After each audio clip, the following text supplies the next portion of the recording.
Tonight is a community service of the New York Institute of Technology.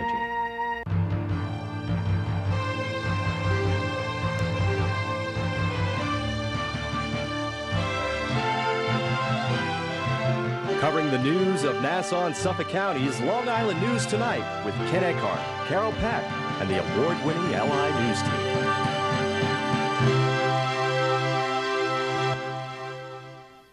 Good evening. I'm Ken Eckhart, and here's what's happening. Former Suffolk County legislator George Goldie has been found guilty of insurance fraud. When the jury returned its verdict yesterday, the judge set Goldie's cash bail at $500,000 or $1 million bond, and Goldie was sent to the county jail. Goldie was found guilty of stealing over $800,000 paid by his insurance carrier to be held in escrow to reconstruct his West Hampton Beach home that was destroyed by fire in 2008. The lender holding the mortgage on Goldie's home, however, says it never received or endorsed the check issued by the insurance company. The verdict comes following a 4-week trial and 1 day of jury deliberations.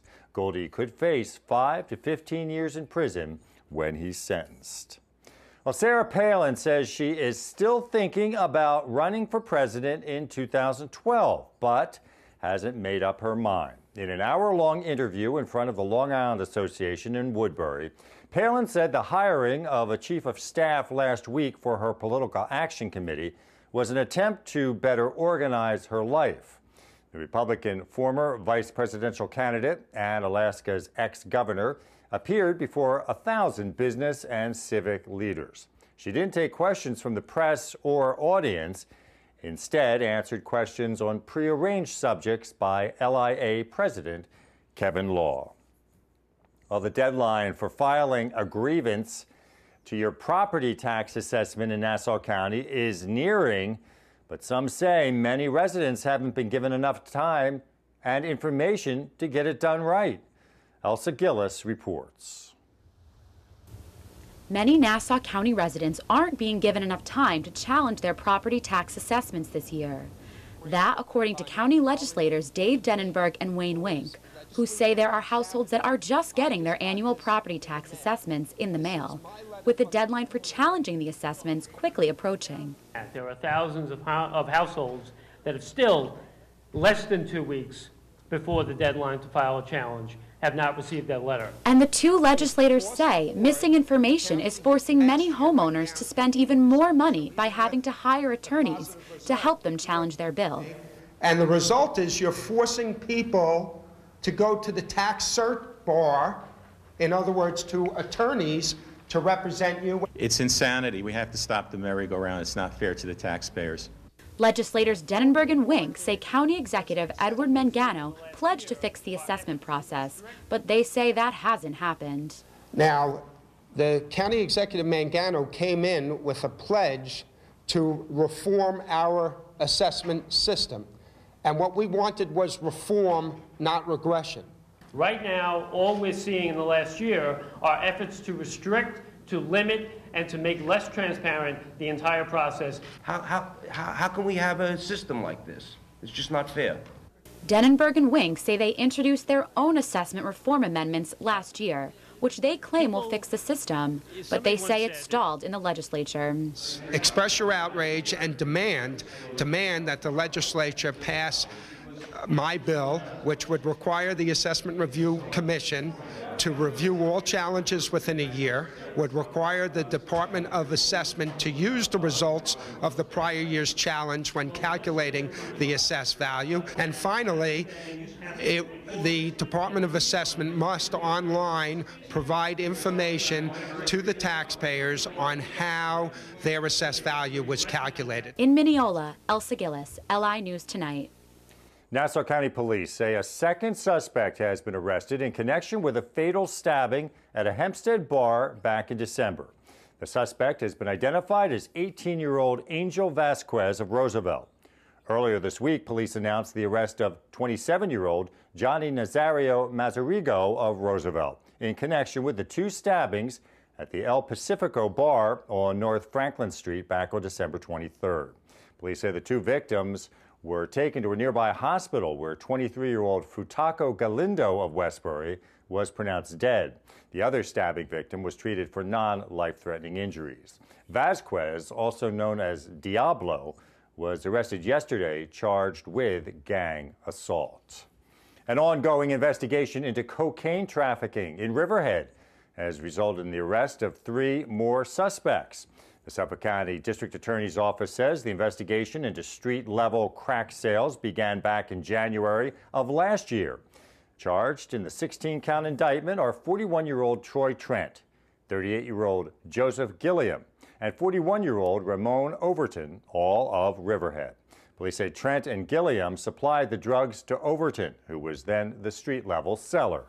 Charges against the 3 include conspiracy, sale of a controlled substance, possession of a weapon, and possession of drug paraphernalia.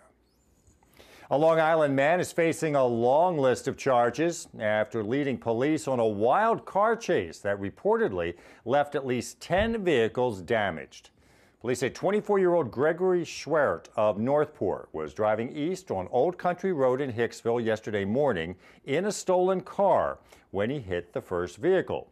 He then made his way into bumper-to-bumper traffic on the Northern Parkway, where police say his frustration led to him ramming several more cars, including a police cruiser, while trying to escape.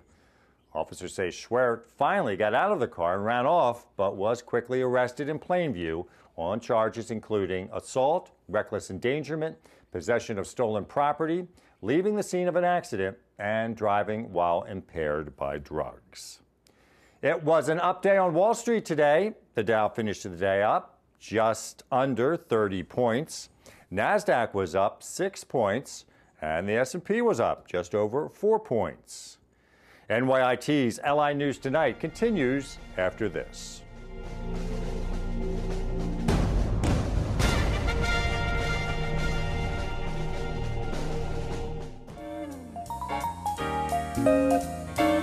Teams of improv actors challenge each other in theater sports, a competition that includes audience participation at Friedberg JCC in Oceanside on Wednesday, February 23rd at 2 p.m. For more information, call 516-634-4154. Enjoy a weekend dedicated to camellias at Planting Fields Arboretum in Oyster Bay on Saturday and Sunday, February 26th and 27th from 10 a.m. till 4 p.m. For more information, call 516-922-8682.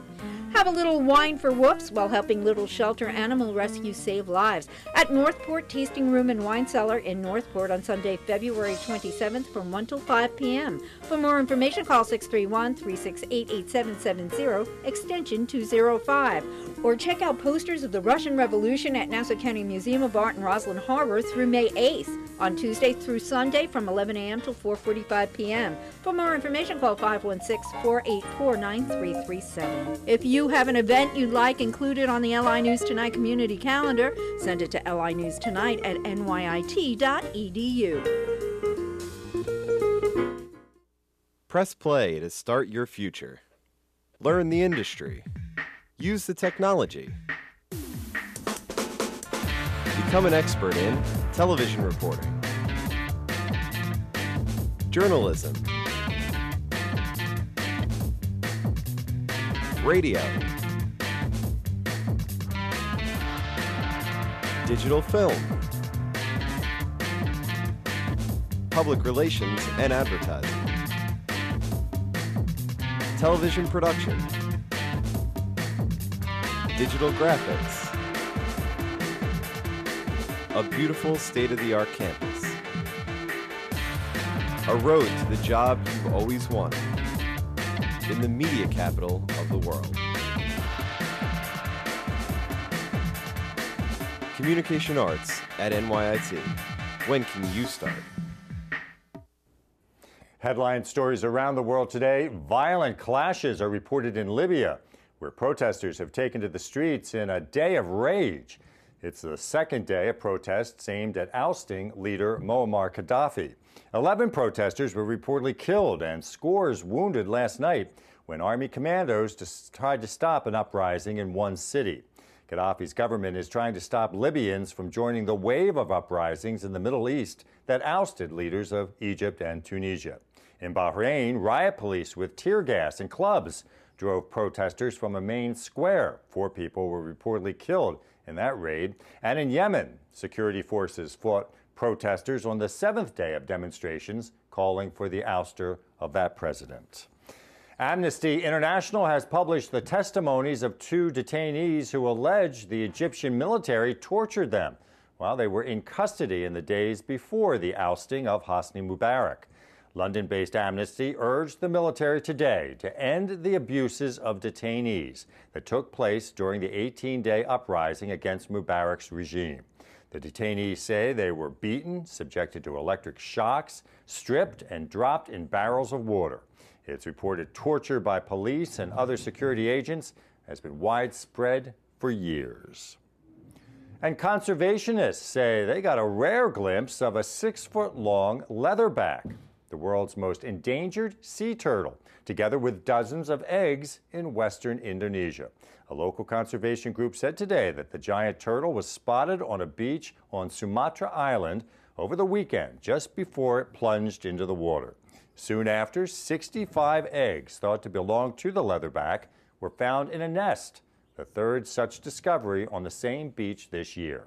Leatherbacks, which can grow up to 9 feet long, have roamed the oceans for 100 million years, but the globe-trotting sea turtles now only number about 30,000.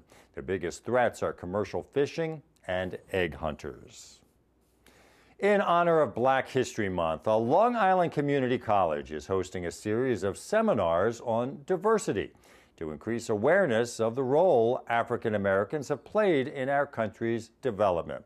Rob Marzano has more. We hold these truths to be self-evident, that all men are created equal. These are the images we commonly associate with African American culture. Martin Luther King's I Have a Dream speech. I have a dream that one day every valley shall be exalted. Jackie Robinson breaking the color barrier in Major League Baseball. And Rosa Parks refusing to give up her seat to a white man on a bus. He said, "Why don't you stand up?" I said, "I don't think I should have to stand up." Nassau Community College in Garden City is holding a series of conferences to celebrate the diversity of African Americans and how they changed America. And professors say they're hoping the students here are inspired by these conferences. Because I think it's so imperative that we bridge the opportunities for students to be leaders, both as individuals, in their communities, and in their careers. One professor at the college says Black History Month is a celebration of the culture of African Americans, and students should embrace it every day. And I believe that Black History Month is more than a month, that Black history should be celebrated every day because, again, it's part of the diversity here in our campus, and that's what brings people together. We want our students to become leaders, leaders within their local communities, and then obviously leaders within the world in general. During Black History Month, we recognize people such as Martin Luther King, Jackie Robinson, and Rosa Parks. But what the faculty here at Nassau Community College hope the students get out of this conference is to recognize the unsung heroes throughout the month of February. In Garden City, Robert Marzano, LI News Tonight. Well, we had a partly cloudy day today. The high was up into the mid-50s. Tonight, mostly cloudy skies with a low in the mid-40s. Tomorrow, morning clouds, then some afternoon sun with a high expected up around 60 degrees. Saturday, mostly sunny and windy, a high in the mid-40s. Sunday should be partly cloudy with a high in the mid-40s. And the outlook for Monday, partly cloudy with a high in the upper 30s. And that's it for NYIT's LI News Tonight. I'm Ken Eckhart. Thank you for watching. We'll see you again tomorrow. Have a good night.